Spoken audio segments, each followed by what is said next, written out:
Hey guys, welcome back to my channel and I'm back again with another really interesting video.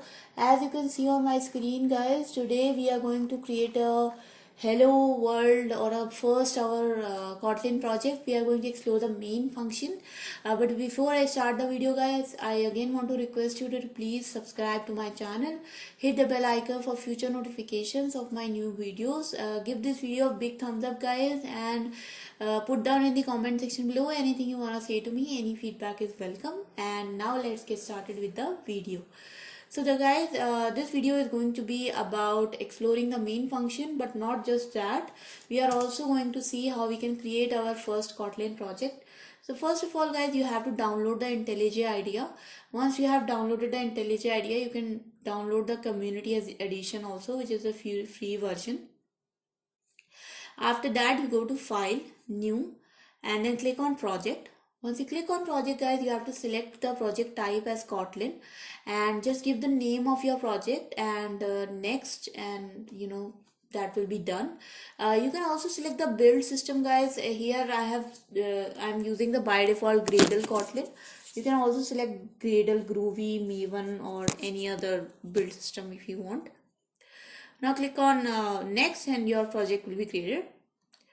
So once your project will be created guys, you will be presented with a structure like this. So if you are familiar with Java, you also know that Java also has a similar structure given whenever we create a new Java project. You have two main folders here in source, main and test. So main contains all our source code and test contains all our test cases. So the resources folder here is basically containing any assets, any images or any documents, any files. And the Kotlin folder is basically containing all the Kotlin files or the main code files. So if you want to if you want to get started with coding guys, you have to just right click on Kotlin, click on new here and click on Kotlin class/file.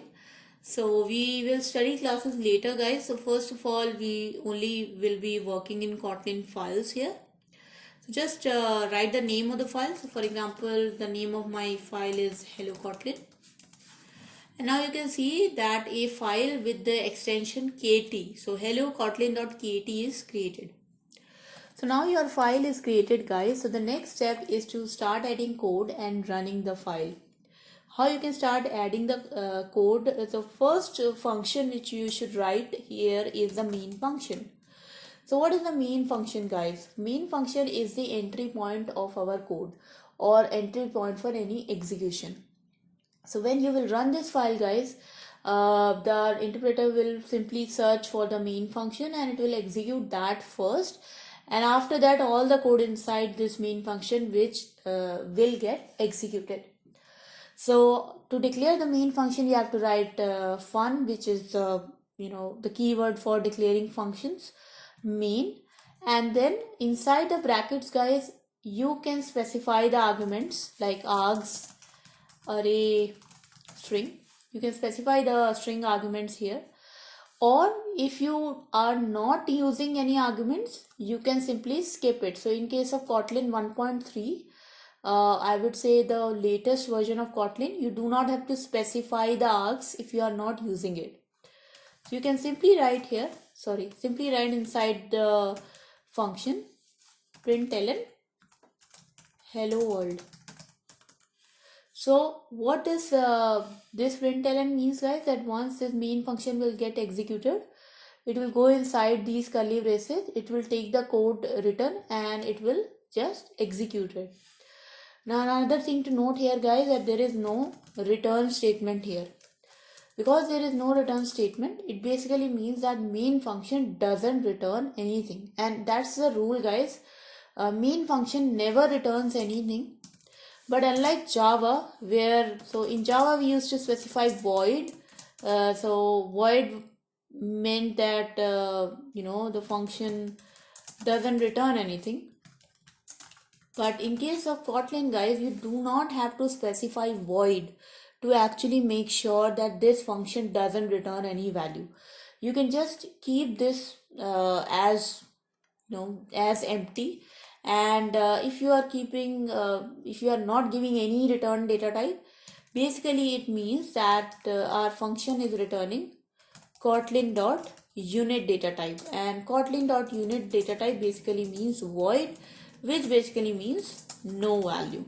Okay, so you can either specify Kotlin dot unit as a return data type, or you can skip it. So that's about the main function returning no such value.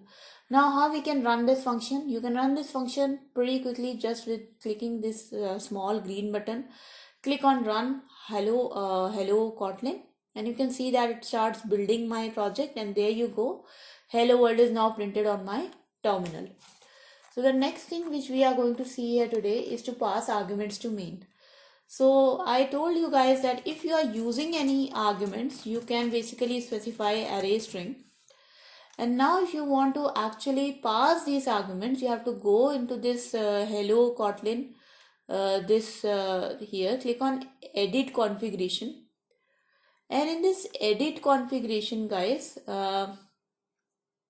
you can, in this edit configuration, guys, you just have to specify the program arguments, and their main class is actually, my main class is hello Kotlin. Hello Kotlin.kt. Okay, so this is my main class, hello Kotlin KT. So I will click on apply here, click on OK, and this is my program argument, Kotlin. So this is what I am passing as an argument. Or let's say Kotlin argument. Okay, now I want to print the arguments which I am passing inside my main function. So to do that, just select dollar. Dollar basically means that from now onwards, either you will be printing a variable or you will be printing a expression. So I am writing an expression here, and in the expression I am passing the first argument of my array string. And now I will just click on this green button here, and now instead of hello world, it should print hello Kotlin argument. You can change the program argument here. For example, hello Kotlin, exclamation mark, apply, OK. And now you can again run this from here, or you can run from here. And you can see now it prints hello Kotlin. So this dollar basically means that you are starting a variable or an expression, and in this expression you can do anything. So for example, I can concatenate some other string into it. So concatenate Kotlin argument, and now if I run this code, guys, it will basically concatenate the argument string, and you can see it prints here. So basically in case of expressions, you can do any operation, plus, minus, division, any operation. Okay, that is how you can pass the arguments to main method, guys, and that is how you can change the code to use a string template as well. So this was the video, guys. I hope you guys enjoyed this video and you learned something from it, and now it will help you to get started with your first Kotlin project. Again, guys, in the end, I want to request you to do subscribe to my channel, hit the bell icon for future notifications. I make your videos every day from Monday to Friday, and give this video a big thumbs up, guys. Share it with your friends. Put down in the comment section below any feedback you want to give me, and I'll see you guys next time. Until then, bye bye.